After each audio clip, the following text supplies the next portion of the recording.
Hello नमस्कार दोस्तों। आगे आप पढ़ने वाले हैं जो भी परीक्षा में अनसीन पैसेज आई हुई थी उस अनसीन पैसेज के राइट आंसर क्या होते हैं। अनसीन पैसेज के राइट आंसर आप पढ़ने वाले हैं तो देख लेते हैं अनसीन पैसेज में कौन कौन से क्वेश्चन पूछे गए हैं। जैसे पहला क्वेश्चन पूछा गया है what is the first requirement of good attitude, मतलब एक अच्छे शिष्टाचार की पहली आवश्यकता क्या है।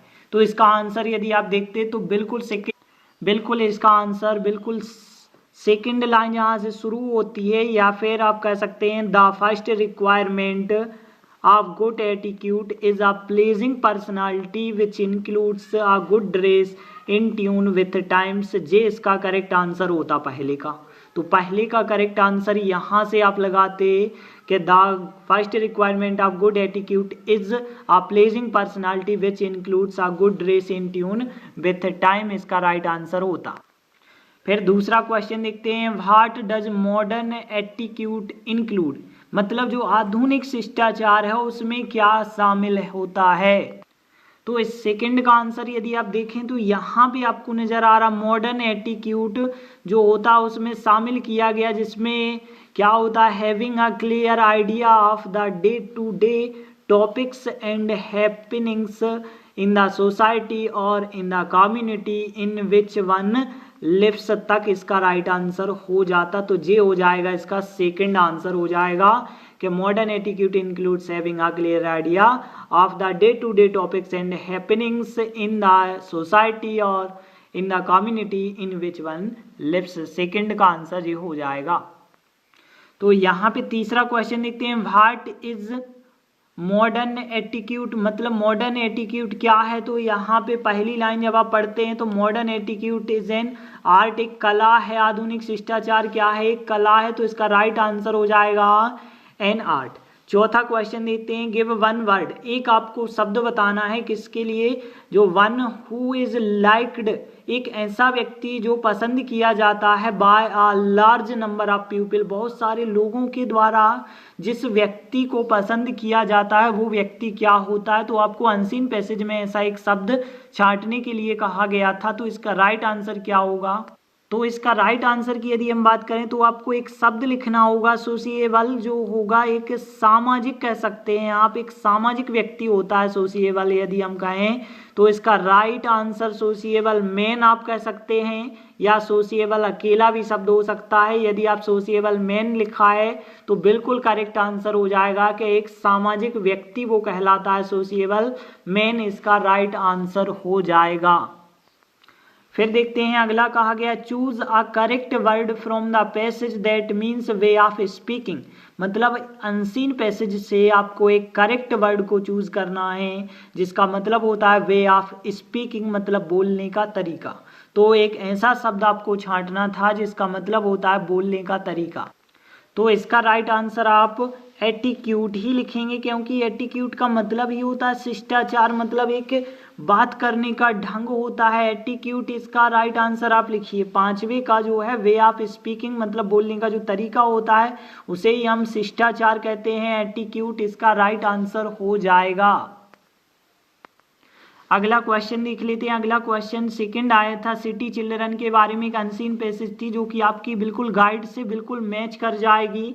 यदि आप देखें तो इसके आंसर यदि आप मिला लेते हैं what is the task before education, तो यहाँ पे पूछा गया है शिक्षा के सामने क्या लक्ष्य है। तो यहाँ पे जी लास्ट लाइन बिल्कुल बताई गई थी, सो इसलिए द टास्क बिफोर एजुकेशन, मतलब आप सो से ना लगाएं, यदि सो से लगा दिया है तो भी चल जाएगा, लेकिन हम यही कहेंगे दा से आपको लगाना चाहिए। तो the task before education is to change the whole system of values that are current in our cities, इसका राइट आंसर हो जाएगा पहले का। तो पहले का राइट आंसर जे लास्ट टू लाइन्स हो जाएंगी। फिर देखते हैं अगला है कि how have the lives of city children become artificial, मतलब यहाँ पे किस प्रकार से लिव्स मतलब जीवन, सिटी चिल्ड्रन शहर के बच्चों का जीवन जो है किस प्रकार से कृत्रिम हो गया है, आर्टिफिशियल हो गया है, कृत्रिम हो गया है। तो यहाँ पे बताया गया था यदि यहाँ से देखें कि दियर जो है लिप्स उनका जीवन जो है इतना कृत्रिम हो गया है कि वे इंजॉय नहीं कर सकते benefits of seeing the stars at night, रात्रि को चांद तारे देखने का वो एंजॉय नहीं कर सकते हैं। और वे फूलों के लिए जो है पॉट खरीदते हैं और उनमें पेपर के फूल रखते हैं, प्लास्टिक के फूल रखते हैं, मतलब वास्तविक फूल जो हैं वो क्या होते हैं वो नहीं जानते। और दे हैंग पिक्चर्स, वे पिक्चर लटका लेते हैं। सनराइज, सूर्य जो है कैसे उदय होता है या सनसेट कैसे होता है, दीवारों पर पिक्चर लटका लेते हैं। इतना जो है उनका जीवन कृत्रिम हो गया है, वो कुछ भी नहीं जानते हैं। तो यहाँ तक इसका राइट आंसर लिखेंगे, यहाँ से यहाँ तक जो हो जाएगा सेकंड का आंसर हो जाएगा। देखते हैं थर्ड क्या है, city children have little contact with nature. इसका मतलब है शहर के बच्चों का कम संपर्क होता है नेचर के साथ। क्या जो शहर के बच्चे होते हैं उनका कम संपर्क होता है, तो आप कहेंगे बिल्कुल ट्रू है, इसका आंसर सत्य होगा। फाल्स मतलब गलत होता है, तो गलत जी बात नहीं है। शहर के बच्चे हैं कम ही संपर्क में रह रहे हैं नेचर से, तो ट्रू इसका राइट आंसर हो जाएगा। फिर अगला क्वेश्चन पूछा गया था, according to the passage, passage के अनुसार जो नाइट है वो गिफ्ट्स मतलब देती है, नाइट क्या देती है टू मैन, मानव के लिए। तो यहाँ पे आप पैसेज के हिसाब से यदि इसका आंसर देखते कि जो नाइट है वो क्या देती है, तो यहाँ पे ये कहा गया था कि night which is given to man, और फिर फॉर पीस देती है एंड जो है क्वाइट थॉट देती है। तो आपको पीस एंड क्वाइट थॉट लिखना था, इसका right answer peace and quiet thoughts. तो ये हो जाता चौथे का आंसर, क्योंकि तीसरे का तो हो गया सत्य। अब चौथे का आंसर हो जाएगा पीस एंड क्वाइट थॉट, इसका राइट आंसर हो जाएगा। फिर अगला देखते हैं नेचुरल का, find the opposite of natural from the passage. Passage के हिसाब से आपको देखना है नेचुरल का विलोम शब्द क्या होगा। नेचुरल होता है प्राकृतिक, प्राकृतिक का विलोम शब्द क्या हो जाएगा, कृत्रिम हो जाएगा। कृत्रिम मतलब जो हमने वर्ड बताया था आर्टिफिशियल, मतलब इसका एक राइट आंसर है आर्टिफिशियल। यहाँ भी लिखा, बहुत जगह लिखा होगा, तो आपको एक शब्द में आर्टिफिशियल इसका राइट आंसर लिख देते। इसका राइट आंसर क्या हो जाएगा, पांचवे का आर्टिफिशियल मतलब इसका प्राकृतिक, तो इसका मीनिंग हो जाएगा कृत्रिम, जो एक दूसरे के विलोम शब्द हैं।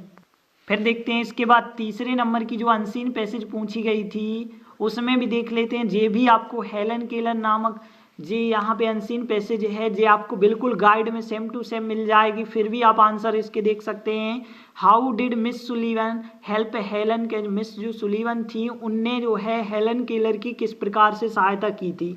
तो यहाँ पे यदि आप देखते कि जो मिस सुलीवन थी उनने क्या किया, वॉलंटियर्ड मतलब अपनी खुद की इच्छा से, ठीक है ना, अपनी खुद की इच्छा से हेल्प की हेलन की और उनके लिए सिखा दिया था, बोलना पढ़ना लिखना सिखाया था। तो इसका राइट आंसर हो जाएगा जी पहला जो है right answer, Miss Sullivan volunteer to help Helen and taught her to speak read and write, इसका सही आंसर हो जाएगा।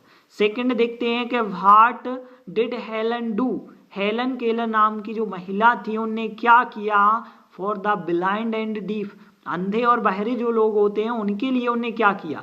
तो उनने क्या किया था, हेलन केलर ने जब ये सब सीखा उसके बाद यूनिवर्सिटी गई और फिर उनने मतलब उनने क्या किया, बाकी बचा हुआ जीवन जो है कार्य करते हुए, सहायता करते हुए, जो ब्लाइंड और डीफ थे उनकी सहायता करते हुए बिता दिया। तो यहाँ पे राइट आंसर सेकंड का जे हो जाएगा कि सी then spent the rest of her life working to help the blind and deaf, इसका राइट आंसर सेकंड का हो जाएगा। फिर देखते हैं तीसरा क्या है, when did Helen lose her eyesight and hearing। तो यहाँ पे जो हेलन केलर नामक महिला थी उनने क्या किया था, अपनी देखने की शक्ति और सुनने की शक्ति खो दी थी। कब खो दी थी, जन्म से खो दी थी या फिर 4 साल की उम्र में या 2 साल की उम्र में। तो यहाँ पे बिल्कुल शुरू में आप देखते हैं Helen Keller lost eyesight and hearing at the age of 2 मतलब 2 साल की उम्र में खो दी थी। तो इसका राइट आंसर हो जाएगा एट द एज ऑफ 2, इसका राइट आंसर हो जाएगा। फिर इसके बाद अगला देखते हैं चौथा क्या है कि वी लर्न हम सीखते हैं, टू स्पीक हम बोलना सीखते हैं, बाय हियरिंग अदर्स जो कुछ हम दूसरों से सुनते हैं वही तो बोलना सीखते हैं। ये बात बिल्कुल सत्य है या असत्य है। तो एक चीज बताओगी, जो छोटे छोटे बच्चे होते हैं वो दूसरों को पहले सुनते हैं फिर बोलना सीखते हैं, मतलब ये बात बिल्कुल सत्य है। तो इसका राइट आंसर आपको ट्रू लिखना पड़ेगा कि ये बात सत्य है कि हम दूसरों से ही सुनते हैं और फिर हम बोलना सीखते हैं। फिर देखते हैं अगला क्वेश्चन पूछा गया था कि which word in the passage means, इस पैसेज में ऐसा कौन सा शब्द है, one who is unable to see, जिसका मतलब होता है एक ऐसा व्यक्ति जो असमर्थ होता है देखने में। तो यहाँ पे आपको पता होगा डीफ मतलब बहरा, साइट दृष्टि होती है, ब्लाइंड अंधा होता है। तो जो अनेबल होता है, जो असमर्थ होता है देखने में, उसे हम क्या कहते हैं, ब्लाइंड कहते हैं। तो इसका राइट आंसर क्या हो जाएगा, ब्लाइंड इसका राइट आंसर होगा। इसके बाद आप देखते हैं तो यहाँ पे आपको नोट मेकिंग समरी बनाने वाला क्वेश्चन दिया गया था। तो यहाँ पे हम टाइटल बता देते हैं, क्योंकि नोट मेकिंग समरी आप बना भी सकते हो। तो यहाँ पे टाइटल की यदि हम बात करें तो पूरी यहाँ पे जो अनसीन पैसेज थी वो यूनिटी के बारे में थी। यूनाइटेड फैमिली होनी चाहिए, यूनाइटेड कम्युनिटी होनी चाहिए, यूनाइटेड सोसाइटी होनी चाहिए। तो इसका यदि आप टाइटल लिखते तो टाइटल हो जाता यूनिटी, इसका टाइटल हो जाता यूनिटी मतलब एकता, एकता पर आधारित थी अनसीन पैसेज। अब आप यूनिटी वर्ड टाइटल लिखेंगे तो यूनिटी लिख सकते हैं, इंपॉर्टेंस आप यूनिटी लिख सकते हैं, या फिर यूनिटी का क्या महत्व है, यूनिटी क्या स्थान रखती है, यूनिटी वर्ड से संबंधित आप कोई भी टाइटल यहाँ पे लिखते तो वो टाइटल बिल्कुल एकदम राइट हो जाता। तो इस प्रकार से हमने अनसीन पैसेज समझी। अगले वीडियो में हम समझेंगे पोएम एक्सट्रैक्ट कौन कौन से आए थे, और जो लेसन वाली यहाँ अनसीन पैसेज होती हैं वो कौन कौन सी आई थी। तो इस प्रकार से हमारा वीडियो आपको कैसा लगा हमें कमेंट के द्वारा जरूर बताएं। धन्यवाद। जय हिंद, जय भारत।